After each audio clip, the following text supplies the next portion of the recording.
अनुभव तो सब बताते हैं, अज्ञान काल और ज्ञान काल की चलन में फर्क हो जाता है।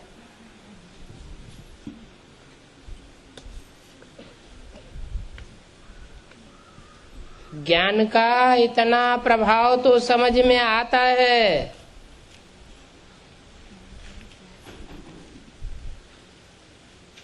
कोई की तकदीर ऐसी होती है जो दैवी गुण धारण नहीं कर सकते।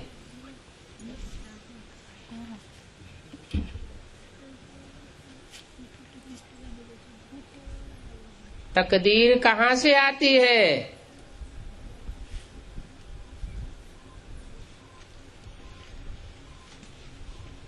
63 जन्मों में जो जो कर्म किए हैं, अच्छे कर्म किए हैं या बुरे कर्म किए हैं,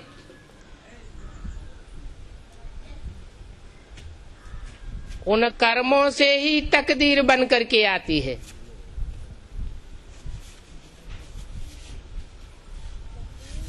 अच्छा संग किया है तो अच्छी तकदीर, बुरे कर्म किए हैं तो बुरी तकदीर। लेकिन पिछले 63 जन्मों में भी अच्छे और बुरे कर्म का फाउंडेशन कहाँ पड़ता है?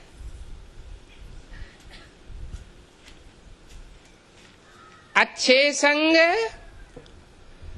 और कुसंग का फाउंडेशन कहाँ पड़ता है?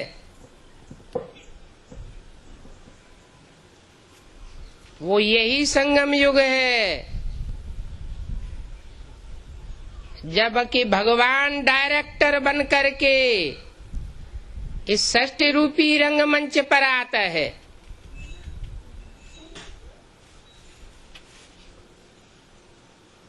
और जन्म जन्मांतर की शूटिंग कराता है।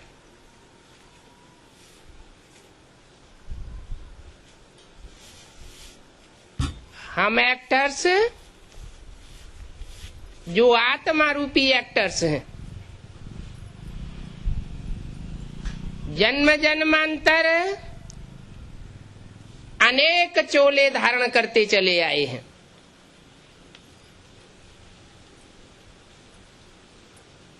जो भी चोले धारण किए उनमें 2 प्रकार के चोले,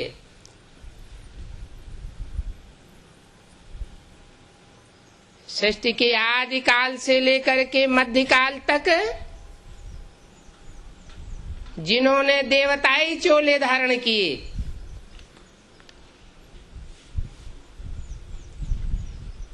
वो संगम युग में सुख की सृष्टि जरूर बनाते हैं, क्योंकि भगवान ही आकर के संगम युग में मनुष्य को देवता बनाते हैं।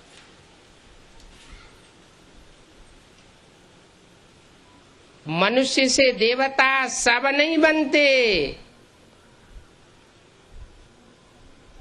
ये नर से नारायण बनने की पढ़ाई, नारी से लक्ष्मी बनने की पढ़ाई सब नहीं पढ़ते। भगवान बाप आकर के पढ़ाई पढ़ाता है। उस पढ़ाई पढ़ाने वाले को संसार जगत गुरु कहता है, सदगुरु कहता है। कहते हैं गुरु अनेक हैं और सदगुरु एक है। जो अनेक गुरु हैं वो सदगुरु के मुकाबले सब झूठे साबित होते हैं। सिख लोग भी कहते हैं एक सदगुरु अकाल मूर्त, सत मन सच्चा। सच्चा सदगुरु एक है, जो इस दुनिया में आकर के सबकी सदगति करता है।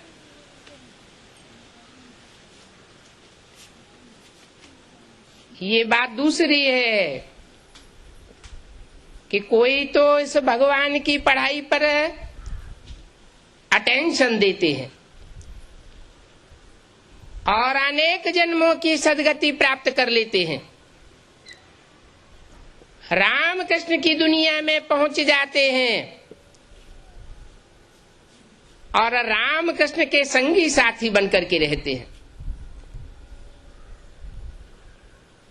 कोई अटेंशन नहीं देते हैं, नहीं अटेंशन देते हैं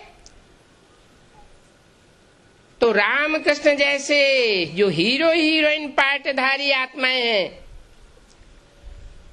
उनके संग के रंग से दूर रह जाते हैं और देहधारी धर्मगुरुओं के चक्कर में फंस जाते हैं। वो गुरु हैं अनेक, 2500 वर्ष की हिस्ट्री इस बात को साबित करती आई है कि मनुष्य गुरुओं ने सृष्टि को नीचे ढकेला है,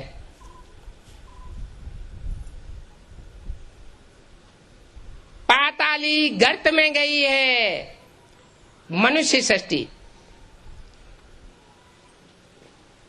ऐसे नहीं कि ऊंचे ऊंचे महल माड़ियां अटारियां हवाई जहाज और 100-200 वर्ष के अंदर ये माया का चमत्कार, साइंस का चमत्कार देखने में आता है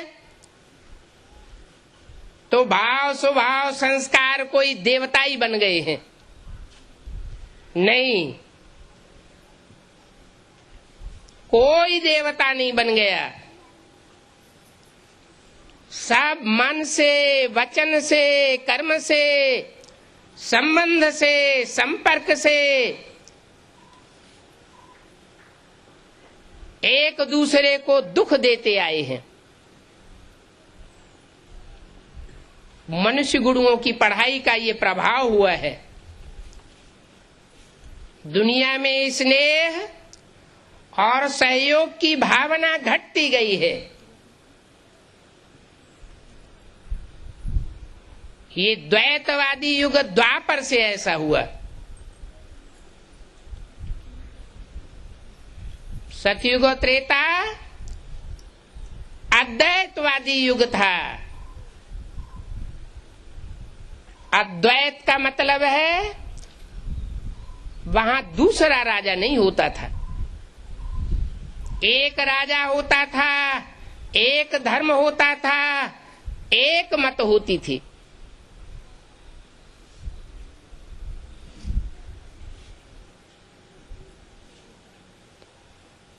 एक कुल होता था, एक वंश होता था,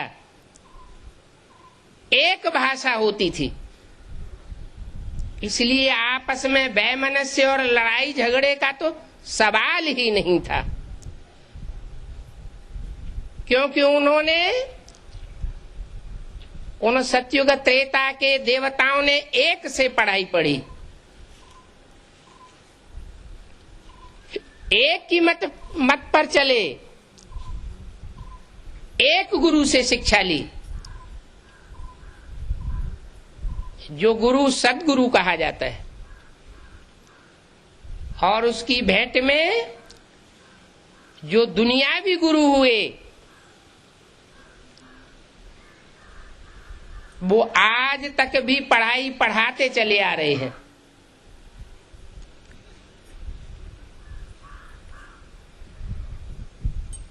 बड़ी बड़ी सभाओं में पढ़ाइयां पढ़ाते हैं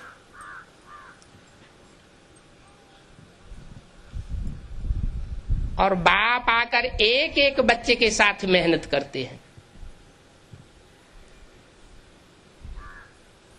वो बाप सुप्रीम सोल बाप भी बनता है, क्योंकि आत्माओं को परिचय देता है कि तुम मनुष्य आत्मा हो और मैं तुम्हारा सबका बाप हूं।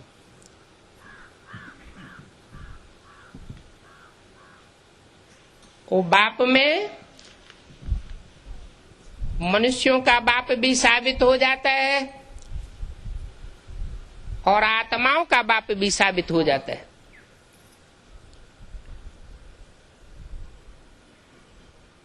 आत्माओं का बाप जन्म मरण के चक्र में नहीं आता,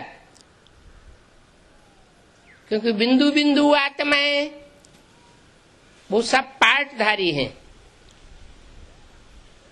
और उनको ज्ञान देने वाला बाप ज्योति बिंदु शिव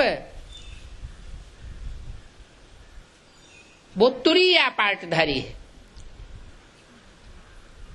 वो भी अगर जन्म मरण के चक्र में आने लगे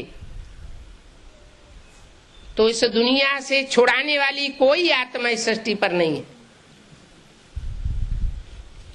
सब जन्म मरण के चक्र में फंसे हुए हैं।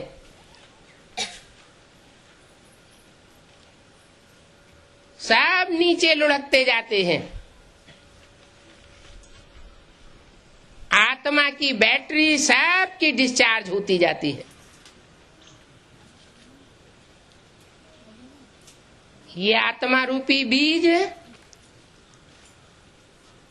कलयुग के अंत में आते आते जब बहुत कमजोर हो जाता है तो उन आत्मा रूपी बीजों को पावर भरने के लिए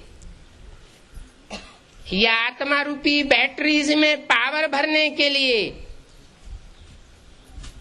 वो सुप्रीम सोल बाप शिव इस सृष्टि में आकर के मनुष्य सृष्टि का जो हीरो पार्टधारी है राम और जो हीरोइन पार्टधारी है मृदुल आत्मा कृष्ण, इन दो आत्माओं का विशेष आधार लेता है। उनमें भी एक राम के द्वारा आदि से लेकर के अंत तक मुकर्रर पार्ट बजाता है।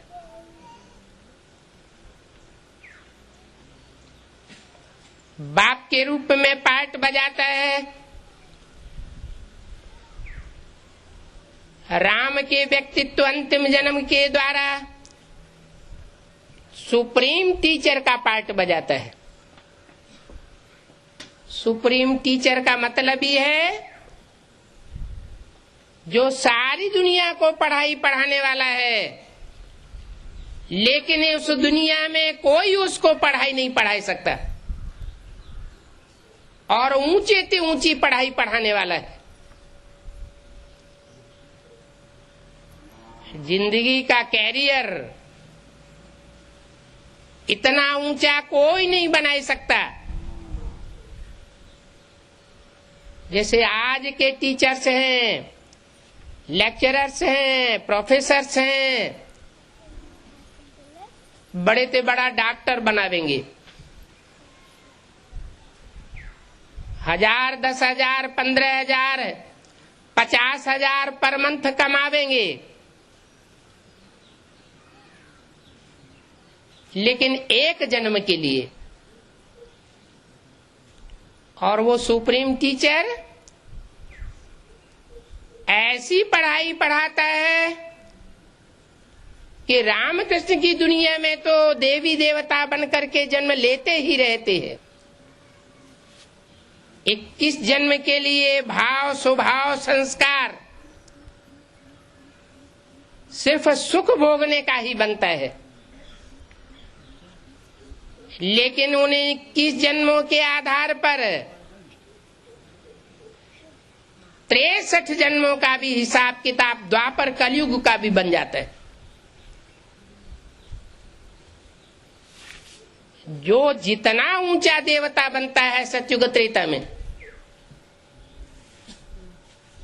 जितना ऊंचा पुरुषार्थी बनता है संगम युग में, वो उतना ही ऊंचा पाटधारी द्वापर कलयुग में भी बन जाता है। उसमें पुरुषार्थ के संस्कार भर जाते हैं। यहाँ के तीव्र संस्कार द्वापर कलयुग में भी काम करते रहते हैं।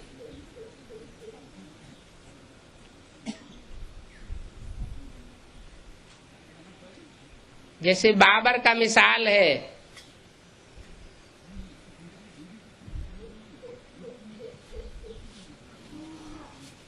वो अपने जीवन का पुरुषार्थ ऐसा करता है जो सिपाही से सम्राट बन जाता है। एक ही जन्म में इतना तीखा पुरुषार्थ करने के संस्कार हैं।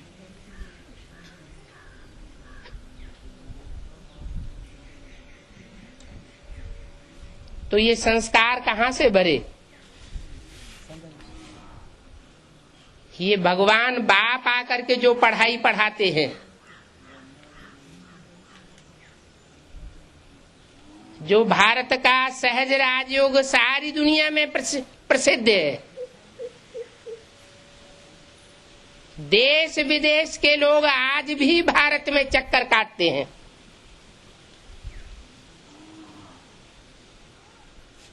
उनका अभी तक भी विश्वास है कि भारत स्पिरिचुअलिज्म, आध्यात्मिकता में बहुत आगे है और हम भौतिकवादी बन गए हैं।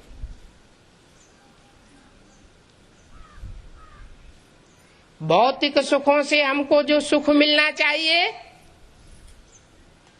वो नहीं मिला।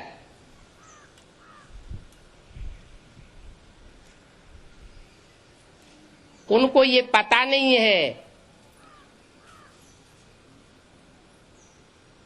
कि आज के जो गुरु गोसाई सन्यासी हैं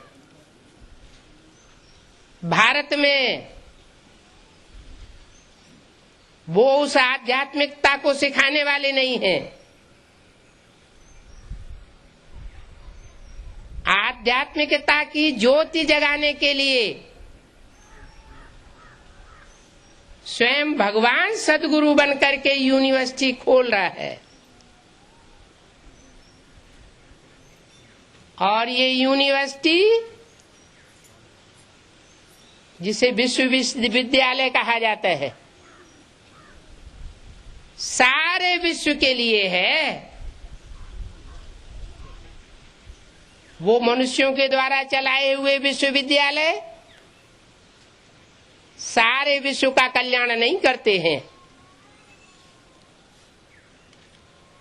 और ये ऐसा विद्यालय है, ईश्वरीय विश्वविद्यालय, जो सारे विश्व की मनुष्य मात्र आत्माओं का कल्याण करने वाला है। और मनुष्यों का जब कल्याण होता है, क्योंकि मनुष्य बौद्धिक प्राणी है, तो जो दूसरे जीव जंतु हैं मनुष्य के वातावरण के अंदर रहते हैं, वाइब्रेशन के अंदर रहते हैं, वो स्वतः ही सुधर जाते हैं। जैसे मनुष्य नंबरवार सुधरते हैं, सबका सुधार एक जैसा नहीं होता। स्कूल कॉलेज में भी पढ़ने वाले सब स्टूडेंट्स एक जैसे नहीं होते। कोई तीखी पढ़ाई पढ़ते हैं, कोई डल हेडेड होते हैं। ऐसे ही वो जीव जंतु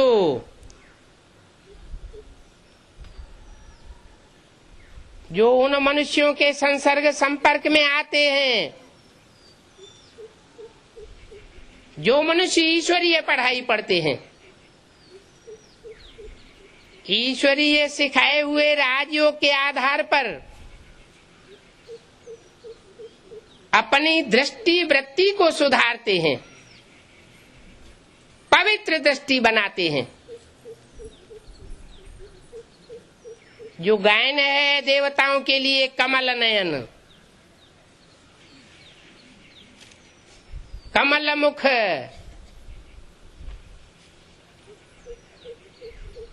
ऐसे वाइब्रेशन बनाने वाली आत्माएं जब संगठित रूप से संसार में काम करती हैं तो उनके वाइब्रेशन सारी दुनिया को अभिभूत कर देते हैं।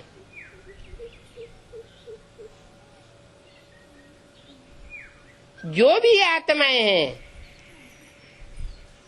मनुष्य मात्र हों, कीट पशु पक्षी पतंगे हों, जानवर आदि हों, सब शांत होने लग पड़ते हैं। शांति का वाइब्रेशन संसार में बन जाता है और ये अशांत दुनिया खलास हो जाती है।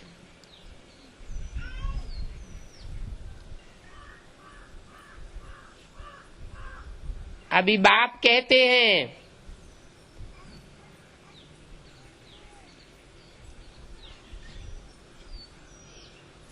ये पढ़ाई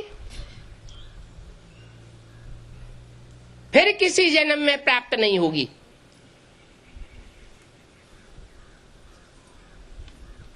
एक जन्म की पढ़ाई और जन्म जन्मांतर की राजाई मिलती है।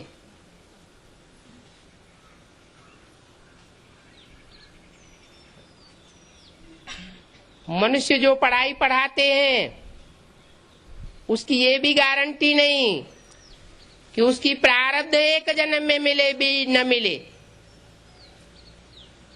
बहुत से डॉक्टर बन करके रह जाते हैं, उपाधि ले लेते हैं,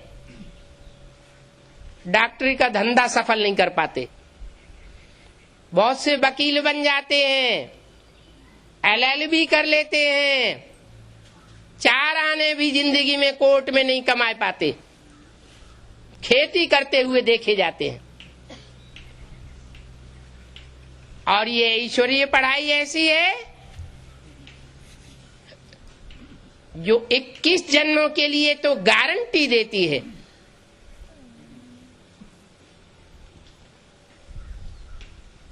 कि 21 जन्मों तक इसकी प्रारब्ध निरंतर चलेगी। अगर पढ़ने वाले विद्यार्थी रेगुलर और पंक्चुअल होकर के पढ़ाई पढ़े, रेगुलर का मतलब रोज पढ़ाई पढ़ें और पंक्चुअल का मतलब है टाइम से आए क्लास में, और पूरा टाइम जो 1 घंटे क्लास का है या 2 घंटे है वो अलर्ट होकर के पढ़ाई पढ़े। लेकिन बुद्धि में वो पहचान नहीं होती, नंबरवार पहचान होती है कि वो सुप्रीम सोल शिव जो हम आत्माओं की तरह ही ज्योति बिंदु है, वो ज्योति बिंदु शिव किस मनुष्य शरीर के द्वारा मुकर्रर कार्य कर रहा है।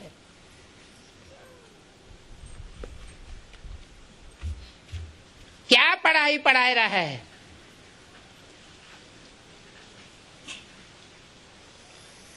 ये भी एक बड़ी भारी परीक्षा है। मनुष्य बौद्धिक प्राणी तो है, लेकिन भांति भांति की बुद्धि वाले हैं। हर आत्मा में अपने प्रकार की बुद्धि समाई हुई होती है।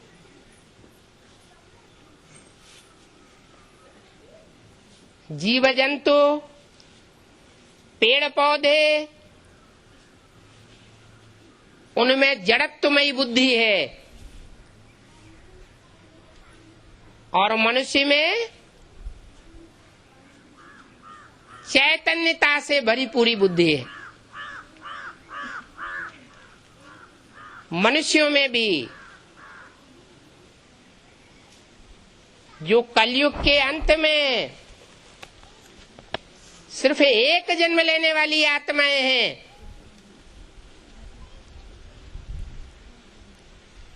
जिनकी संख्या 150-200 करोड़ से भी ज्यादा है,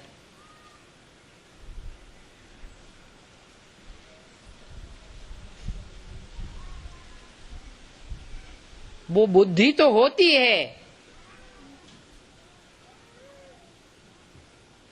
लेकिन ऐसी बुद्धि नहीं होती कि उनको मनुष्य कहा जा सके, मनु की औलाद कहा जा सके। मनु मना मन का उपयोग करने वाला।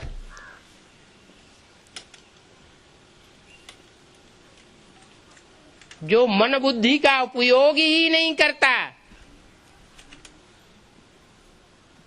मनुष्य होते हुए भी उपयोग नहीं करता,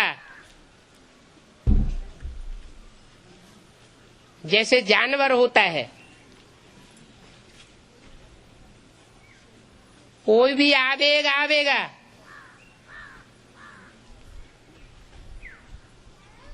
तो बिना सोचे समझे बुद्धि चलाए, मनन चिंतन मंथन किए,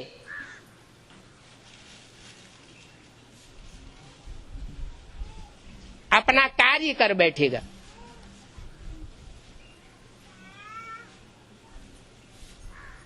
काम के आवेग से भरा पूरा कार्य हो, क्रोध के आवेग से भरा पूरा कार्य हो,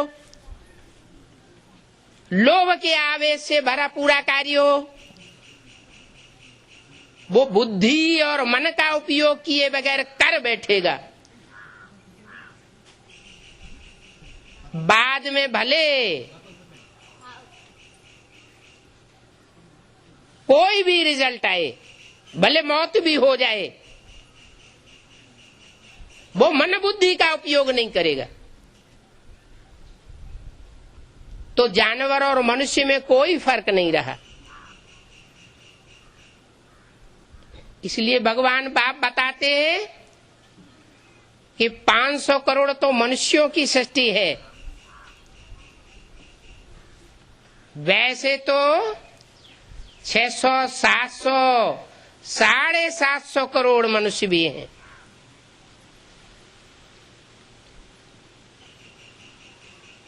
लेकिन वो एक जन्म लेने वाली आत्माएं हैं इस षष्ठ रूपी रंगमंच पर। मन बुद्धि का उपयोग करने वाली आत्माएं नहीं है।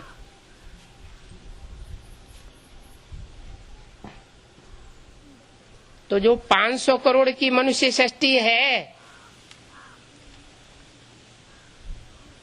वो मनुष्य सृष्टि को ये कहेंगे, वो सारी मनुष्य सृष्टि एक दिन मनु की औलाद बन जाती है। मन बुद्धि का उपयोग करती है और सुप्रीम सोल परमात्मा बाप को पहचान लेती है।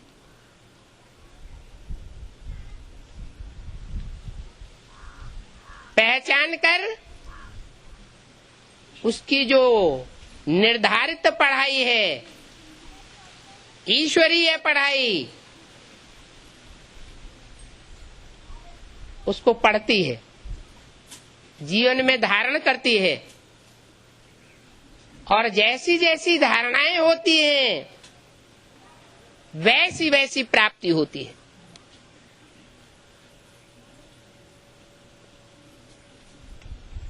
अभी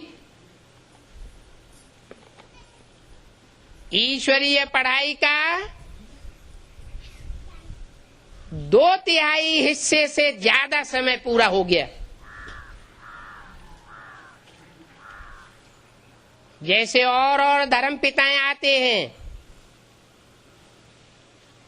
धर्म की स्थापना करते हैं, चाहे इस्लाम धर्म हो, क्रिश्चियन धर्म हो, बौद्ध धर्म हो, सिख धर्म हो,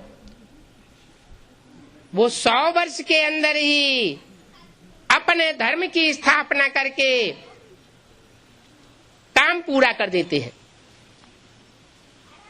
ऐसे ही वो सुप्रीम सोल बाप शिव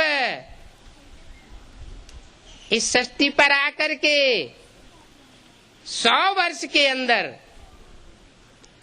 सत्य सनातन धर्म की स्थापना करके वापस चला जाता है। वो बार बार इस सृष्टि पर नहीं आता। जैसे मनुष्य गुरुओं ने शास्त्रों में लिख दिया है, संभवामि युगे युगे, मैं हर युग में आता हूं।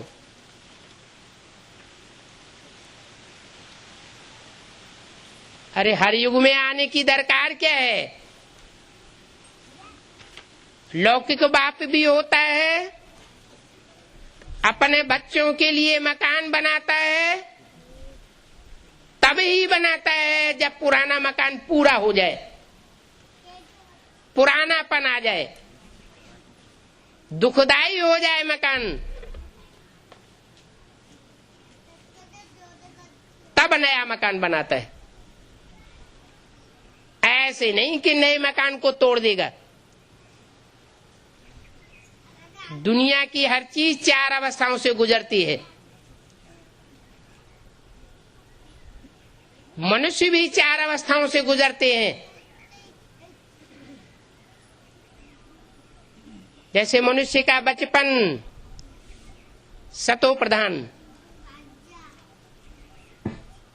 किशोरावस्था सतो सामान्य, जवानी रजो प्रधान और बुढ़ापा तमो प्रधान हो जाता है। ऐसे ये सृष्टि भी, ये मनुष्य सृष्टि 4 अवस्थाओं से गुजरती है। उन 4 अवस्थाओं को इस सृष्टि रूपी ड्रामा का 4 सीन कहा जा सकता है। सतो प्रधान सतयुग, सतो सामान्य त्रेता युग, रजो प्रधान कलयुग और तमो रजो प्रधान द्वापर युग और तमो प्रधान कलयुग। तमो प्रधानता जब बढ़ती है तो एवरेज एज कम होती जाती है। आत्मा की शक्ति क्षीण होने के कारण उम्र भी घटती है और इंद्रियों से सुख भोगने की शक्ति भी क्षीण होती जाती है।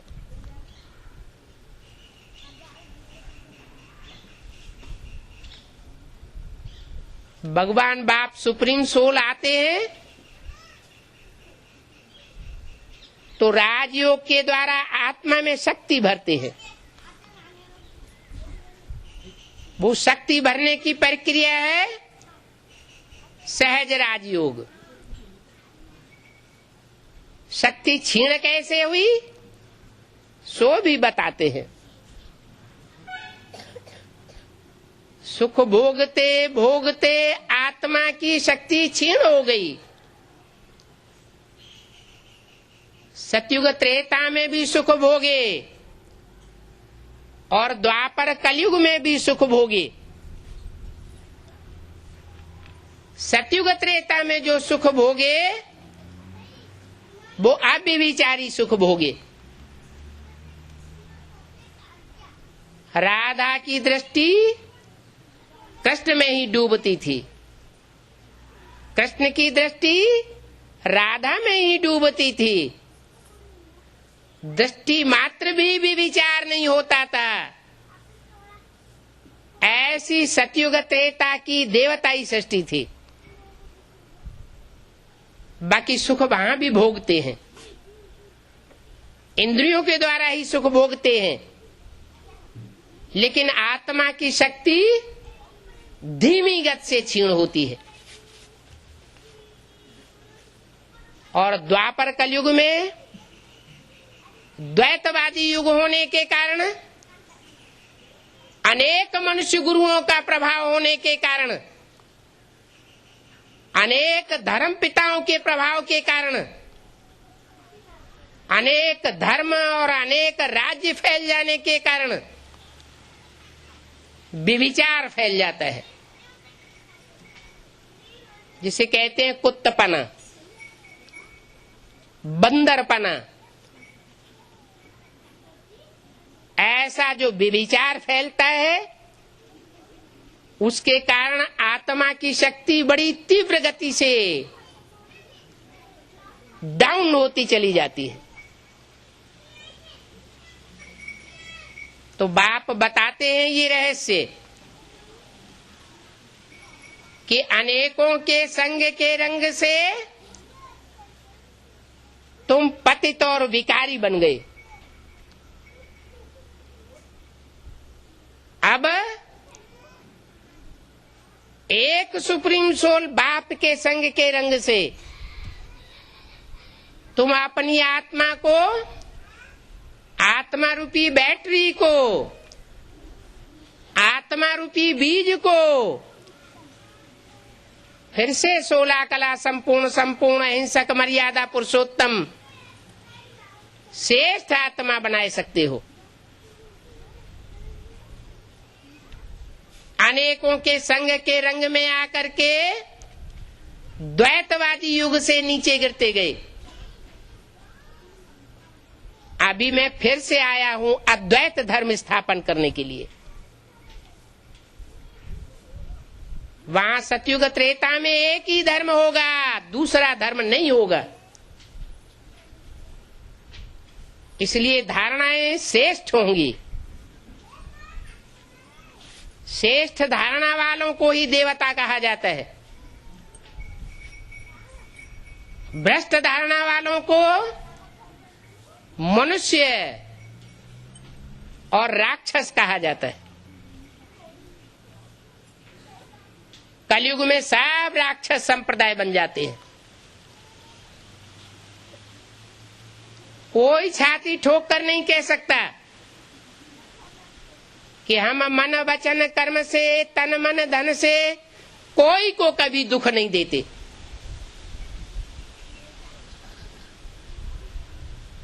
दुख देने वाले को ही राक्षस कहा जाता है, सुख देने वाले को देवता कहा जाता है,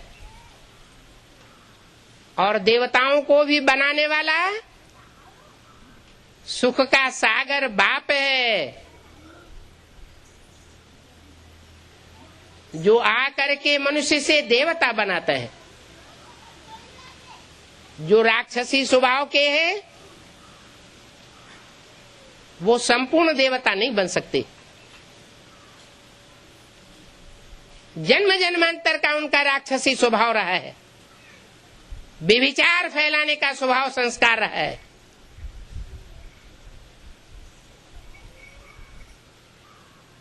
जैसे गुरुओं ने पुस्तकों में लिख दिया कि मनुष्य 84 लाख योनियों में जन्म लेता है, कुत्ता बिल्ला बनता है, बंदर बनता है। उन गुरुओं से प्रभावित होकर के वैज्ञानिकों ने भी कभी लिख दिया था कि मनुष्य आदि में बंदर था, धीरे धीरे बंदर की पूंछ खलास हो गई और वो बंदर से मनुष्य बन गया। आज के वैज्ञानिकों ने वो डार्विन थ्योरी झूठी साबित कर दी।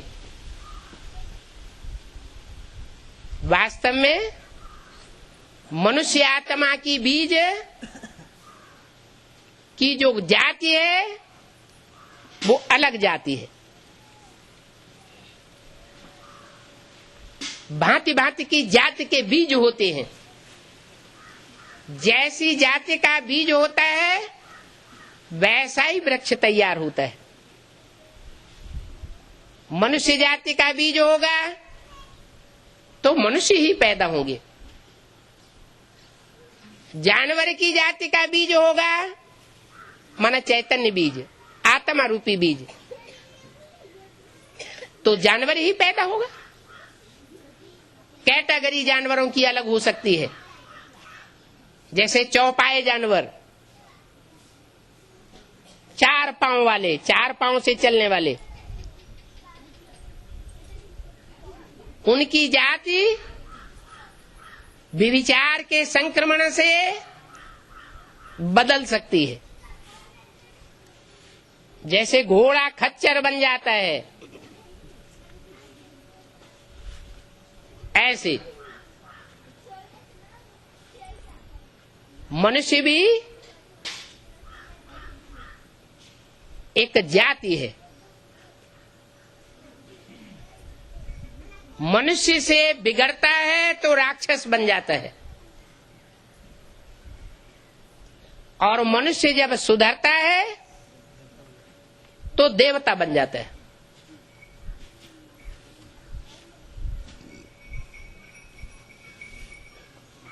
देव योनि में भी कोई पक्के देवता बनते हैं और कोई कच्चे देवता बनते हैं। जो पक्के देवता बनते हैं वो पूरे 84 जन्म लेने वाले होते हैं।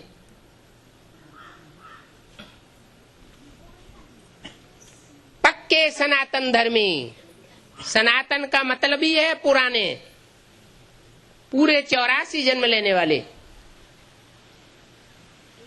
और जो कच्चे देवताएं बनते हैं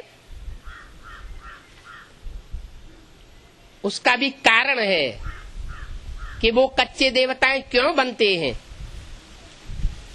वो कच्चे देवताएं कम जन्म क्यों लेते हैं? इसलिए लेते हैं कि भगवान बाप आकर के जब पढ़ाई पढ़ाते हैं तो पढ़ाई तो पढ़ते हैं लेकिन पूरी पढ़ाई नहीं पढ़ते। रेगुलर और पंक्चुअल होकर के पढ़ाई नहीं पढ़ते, उस ईश्वरीय पढ़ाई को उतना महत्व नहीं देते। इसलिए कच्चे कन्वर्ट होने वाले देवता बनते हैं। वो ही सतयुग त्रेता के देवताएं द्वापर युग में आकर के दूसरे धर्म पिताओं जैसे इब्राहिम, बुद्ध, क्राइस्ट, इनके प्रभाव में आकर के भारतवासियों को धोखा देते हैं और दूसरे धर्म में कन्वर्ट हो जाते हैं। हिस्ट्री बताती है कि हिंदू ही दूसरे धर्म में कन्वर्ट होते रहे। जो हिंदू पहले देवता थे वो देवताएं ही बाद में हिंदू कहे गए। सबसे पुराना देश दुनिया में भारतवर्ष है और धर्मों की तो हिस्ट्री ही 2500 साल की है। सबसे पुराना मनुष्य रूप में आया हुआ धर्मपिता इब्राहिम है। वो 2500 साल पहले आया था। इस्लाम धर्म सबसे पुराना माना जाता है मानवीय धर्मों में।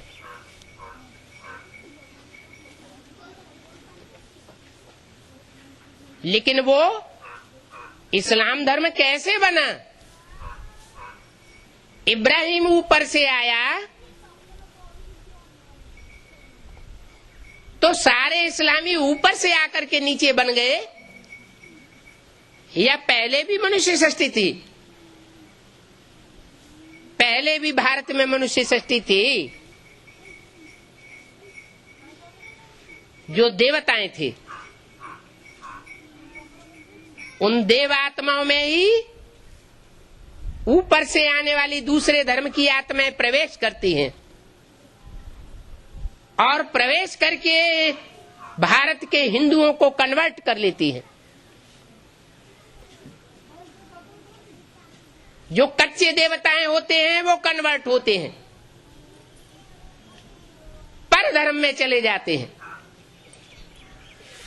गीता में भी कहा है, स्वधर्मे निधनम श्रेयः परधर्मो भयावह। अपने धर्म में मर जाना अच्छा, और दूसरे का धर्म दुखदाई होता है।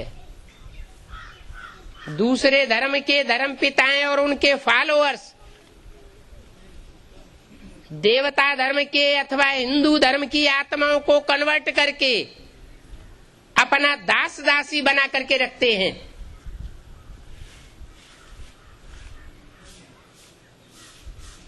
उनको कोई राजाई नहीं मिल जाती है। आज भी क्रिश्चियंस ये हिस्ट्री बना करके गए हैं इंडिया में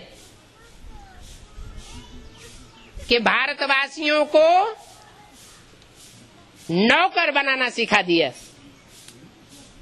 उनकी बुद्धि में ये बैठा दिया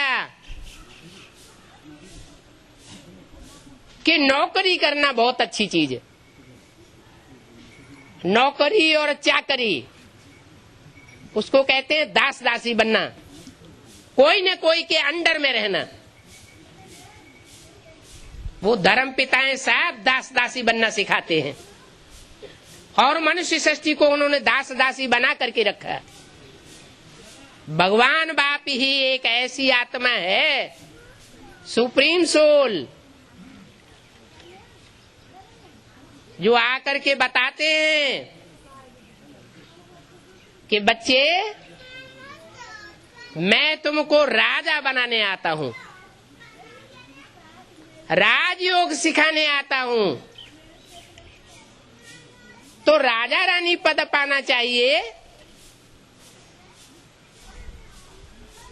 या दास दासी बनना चाहिए? नौकर चाकर बनना चाहिए। ये नौकर चाकर के संस्कार दूसरे धर्म के धर्म पिताओं ने आकर के डाले हैं।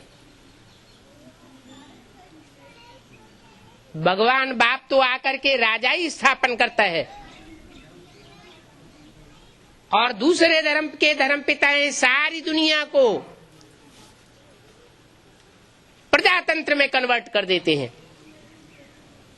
प्रजा के ऊपर प्रजा का राज्य। भगवान बाप कहते हैं ये बेकायदे राज्य है। प्रजा सब साधारण क्वालिटी की होती है और राज परिवार में आने वाली आत्माएं सब ऊंची क्वालिटी की होती हैं। कैसे ऊंची क्वालिटी की होती हैं? क्योंकि भगवान बाप जब आते हैं तो दुनिया के हर धर्म में कन्वर्ट हुई जो श्रेष्ठ से श्रेष्ठ आत्माएं हैं, उन आत्माओं का चुनाव करते हैं।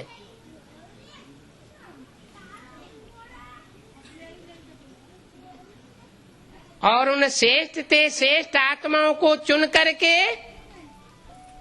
पढ़ाई पढ़ाते हैं। जिस ईश्वरीय पढ़ाई को पढ़ करके उन आत्माओं में ये संस्कार पक्का होता है कि राजाई का जमाना ही श्रेष्ठ था। इस सृष्टि में और हिस्ट्री में राजाओं का राज्य बड़े लंबे समय तक चला है। अभी ये दुनिया में 200-300 वर्षों के अंदर प्रजातंत्र राज्य फैल गया। प्रजा के ऊपर प्रजा का राज्य।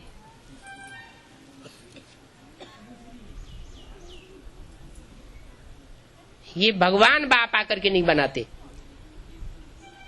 बाप तो आकर के सिखाते हैं बच्चे अधीन रहना नहीं है, अधिकारी बनना है, राजा बनना है, महाराजा बनना है। और एक जन्म के लिए नहीं, जन्म जन्मांतर के लिए। हिस्ट्री में जो छोटे बड़े राजाएं हुए हैं, कोई बताए कि इन राजाओं को राजाई करना किसने सिखाया, कब सिखाया?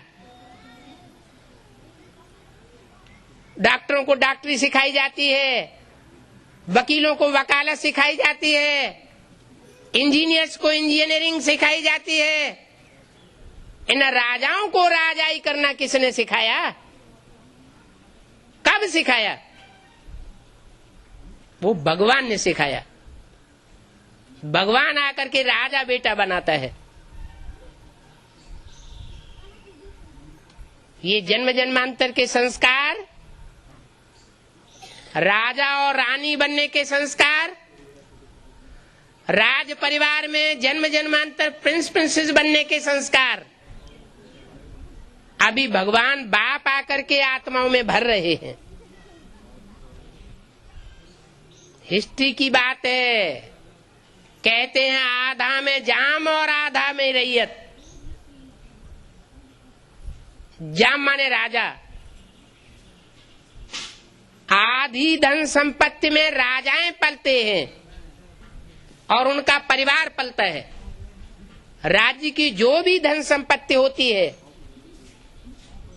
उसमें से आधे के ऊपर वो काबिज रह करके अधिकार में रहते हैं और सुख भोगते हैं। प्रजा खुशी खुशी उनको वो धन अर्पण करती है।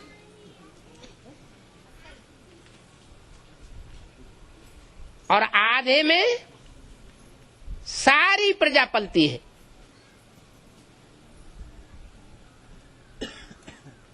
हिस्ट्री में ये बात देखने को मिली है। प्रजा वर्ग वाले प्रजा में क्यों जाते हैं? क्योंकि वो पढ़ाई नहीं पढ़ते। और राजवर्ग वाले राजा क्यों बनते हैं? राजघराने में जन्म जन्मांतर क्यों जन्म लेते हैं? क्योंकि उन्होंने भगवान बाप की पढ़ाई हुई पढ़ाई को पढ़ा, भगवान बाप को पहचाना।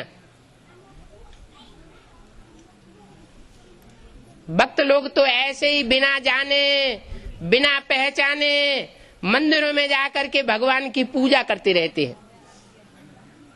कोई राम के रूप में भगवान को मानते हैं, कोई कृष्ण के रूप में भगवान को मानते हैं, अंधश्रद्धा पूर्वक, ज्ञान की दृष्टि से पहचान करके नहीं। बाप ये अंधश्रद्धा का खंडन कर देते हैं। भक्ति है अंधश्रद्धा और ज्ञान है श्रद्धा विश्वास को पक्का करने वाला। श्रद्धा विश्वास अच्छी चीज है, लेकिन श्रद्धा विश्वास अगर उसमें अंध शब्द मिल गया, अज्ञानता आ गई, ऐसे ही कोई के ऊपर श्रद्धा धारण कर ली, विश्वास पैदा कर लिया, तो वो भक्ति हो जाती है।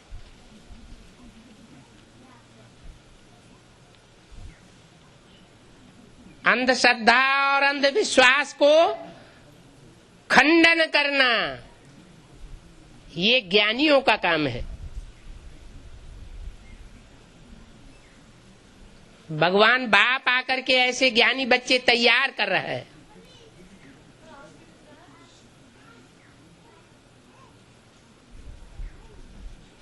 वो ज्ञानी बच्चे एक एक बात, एक एक कदम जो बढ़ाते हैं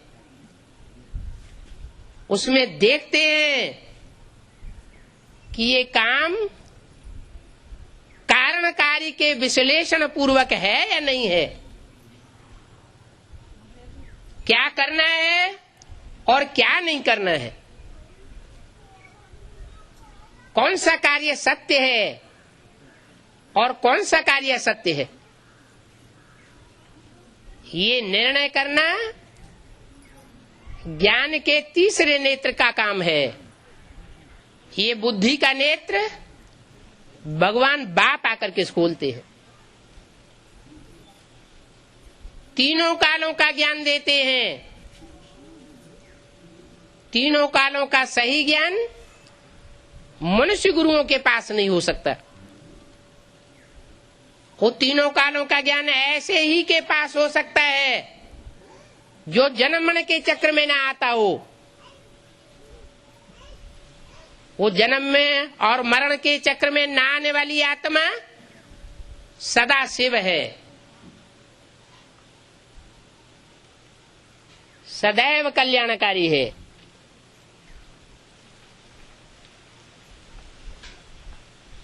बल षष्ठी के अंत में वो इस षष्ठी पर आता है, सिर्फ 100 साल के लिए इस षष्ठी पर आता है। उसमें भी मनुष्य मात्र के सामने प्रत्यक्ष होकर बहुत थोड़े समय पार्ट बजाता है, लेकिन जो भी पार्ट बजाता है, पार्ट तो शरीर के द्वारा ही बजाया जाएगा, शरीर की कर्मेंद्रियों के द्वारा ही बजाया जाएगा, शरीर की ज्ञानेंद्रियों के द्वारा ही बजाया जाएगा। तो जो भी ज्ञानेंद्रियों या कर्मेंद्रियों के द्वारा पार्ट बजाता है, उस पार्ट में कल्याण ही कल्याण भरा हुआ है। चाहे वो आंख जैसी श्रेष्ठ इंद्रिय क्यों न हो, और चाहे वो कामांग जैसी भ्रष्ट इंद्रिय क्यों न हो, वो मनुष्य रूप में आता है, साधारण मनुष्य तन में आता है। तो साधारण मनुष्य तन में आकर के सर्वसाधारण मनुष्यों की तरह ही तो कार्य करेगा, लेकिन जो भी कार्य करेगा उसका रिजल्ट कल्याणकारी होगा, अकल्याणकारी नहीं हो सकता। इसलिए उसका नाम शिव है, शिव नहीं सदा शिव, सदैव कल्याणकारी। अकल्याण का नाम निशान नहीं।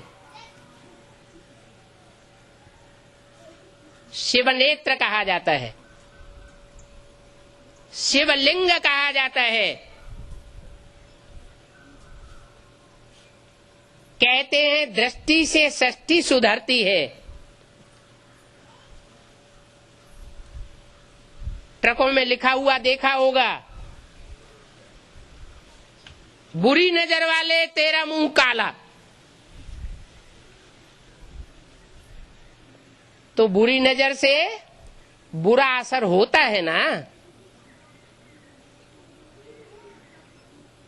कल्याणकारी शिव की दृष्टि से सारी सृष्टि सुधर जाती है।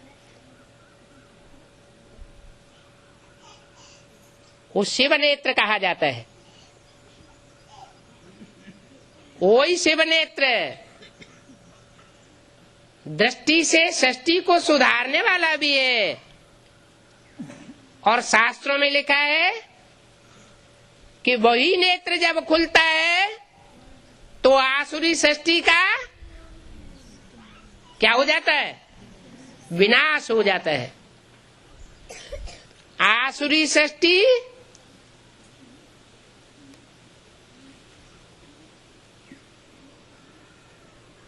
जो काम विकार की सृष्टि है,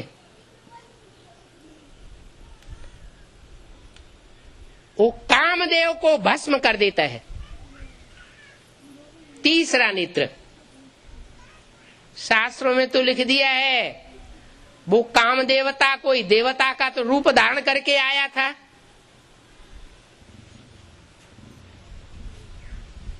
अब वो कोई काम देवता कामदेव नहीं होता है।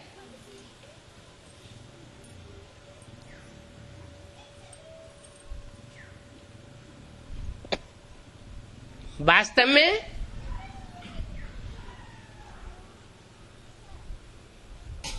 जो राम बनता है वो ही सारी सृष्टि को आकर्षण करने वाला कृष्ण है। राम और कृष्ण का एक ही चोला होता है, जिसे ब्राह्मणों की भाषा में बाप दादा कहा जाता है। भक्तों की भाषा में अर्धनारीश्वर रूप दे दिया है। वो रामकृष्ण की आत्माएं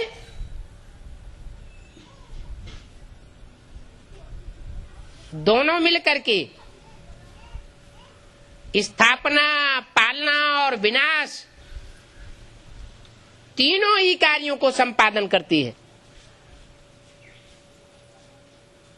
और वो तीनों कार्यों को संपादन करने वाली मूर्तियां शिव की मूर्तियां हैं, इसलिए उनको त्रिमूर्ति शिव कहा जाता है। ये तीन मूर्तियों को जिन्होंने पहचान लिया, जो मूर्तियां अभी प्रैक्टिकल में संसार में कार्य कर रही हैं, प्रैक्टिकल माना शरीर के द्वारा, उसने ही भगवान को सही तरीके से पहचाना।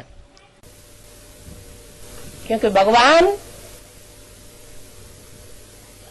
भाग्यवान बनाने के लिए आया हुआ है। भाग्यवान सब नहीं बनेंगे। जो द्वापर युग से परम धाम से नीचे उतरने वाली आत्माएं हैं, उनको भाग्यशाली नहीं कहेंगे। क्यों? क्योंकि वो सब आत्माएं दूसरे धर्म की आत्माएं हैं।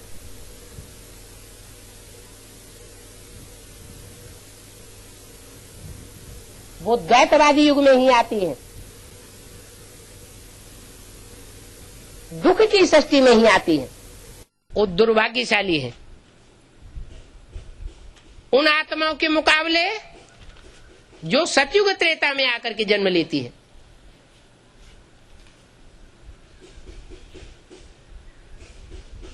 जो सतयुग त्रेता में आकर जन्म लेने वाली आत्माएं हैं, उनमें भी दो प्रकार के हैं। एक वो हैं जिन्होंने पूरे 84 जन्म लिए, एक वो हैं जिन्होंने कम जन्म लिए, नंबरवार, जिन्होंने पूरे 84 जन्म लिए हैं। उनके लिए बोला है कि तुम बच्चे पौना हिस्सा सृष्टि का सुख भोगते हो, 3/4 हिस्सा सुख है तुम्हारे लिए, और सिर्फ चौथाई हिस्सा इस सृष्टि का दुख भोगते हो। उसमें भी तुम नंबरवार हो। कोई तो 82-83 जन्म भी सुख भोगते हैं, आखिरी जन्म में जाकर के दुखी होते हैं।